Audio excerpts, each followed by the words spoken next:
ունի մեր այսպիսի հանդիպումները։ Մենք ուզում ենք ձևավորել էկո-վարքագիծ, որ յուրաքանչյուրս թե պլաստիկը ինչ-որ բան օգտագործելուց հետո մտածենք, թե դա ինչ-որ կարող ենք օգտագործել, թե ուղղակի անմտորեն գցենք ապա։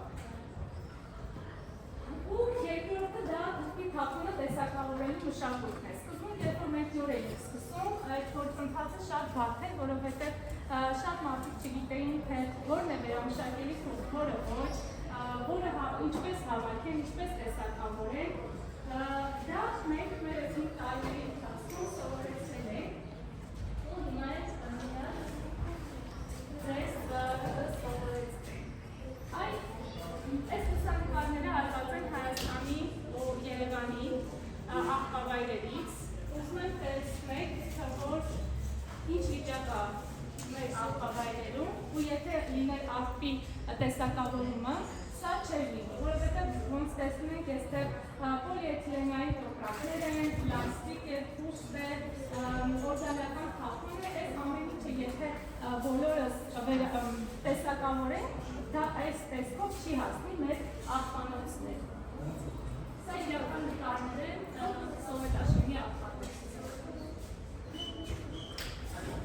Աղբի տեսակավորումը… Որևիցե խմբի տարել եք Սովետաշենի աղբանոց։ Խմբի չենք տարել, որովհետև մենք գնացել ենք, բայց խմբի չենք տարել, որովհետև այս տարածքը պահպանվող տարածք է, երկրորդը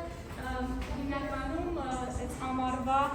ժամանակահատվածում այդ աղբանոցը սկսում են այրել, իսկ այրման ընթացքում այնտեղից ահավոր տհաճ հոտ է գալիս ու հիմնականում դա հնարավոր գազեր են արտանետում, այնտեղ երկար կանգնելը Մենք կոլեջից խումբ ենք տարել 2 տարի առաջ Գեղամյանների հետ, աշնաններ կարծեմ, դեռ չէին այրել, մենք ավելի շատ թռչնադիտարկման հետքերով էին գնացել, նաև գործած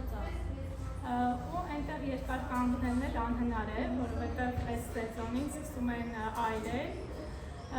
ու գնալով այդ աղբավայրը աճում է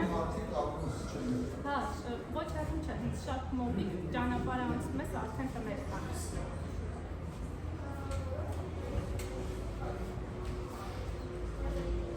Սկզբում երբ որ մենք սկսեցինք տեսակավորումը, սկսեցինք ես մեր Երևան քաղաքում բոլորտեղ տեսել ենք կանաչ աղբամանները։ Սկզբում երբ որ այսպես հանդիպում էին, որ թղթի թափոնը լցնում են աղբամանը, մենք ինքներս անձամբ ես էլ Գարիկն է հանել ենք ես թափոնները աղբամաններից ու ով որ շրջակայքում կար, կանգնում ենք, այսպես բացացում ենք, որ գիտեք ինչ կարող ենք դուք այս թափոնը կողքի դնել, զանգահարել թափոնները, մենք կգանք, այսպես է ձևավորվել թղթի թափոնների վերամշակման այս մշակույթը և մոտավորապես 1 տարի անց մենք ունեցանք այս պատկերը։ Մարդիկ սկսեցին այն 2000-ական թվականներին դեռ հավելվածը չկար, մարդիկ սկսեցին տեսակավորել, օրինակ ես առաջին նկարում սկսեցին տեսակավորել, դնում էին իրենց մուտքերում, մենք մոտենում վերցնում էինք, հետո սկսեցին արդեն խանութների հետ համագործակցել, հիմա շատ դեպքերում սուպերմարկետների երկնամասերում կտեսնեք ճաղավանդակները, տեսակավորում են թափոնը և հանձնում են մեզ ու այսպես ովին ասած ով ինչպես կարող էր տեսակավորում ես, հիմա արդեն ունենք էկոբոքսեր, որոնց տրամադրում են կորպորատիվների, սովորական թուղթը A4 գցում են էկոբոքսերում, իսկ վարատուղթը առանձնացնում են էկոբոքսի հետ վերցնում ենք։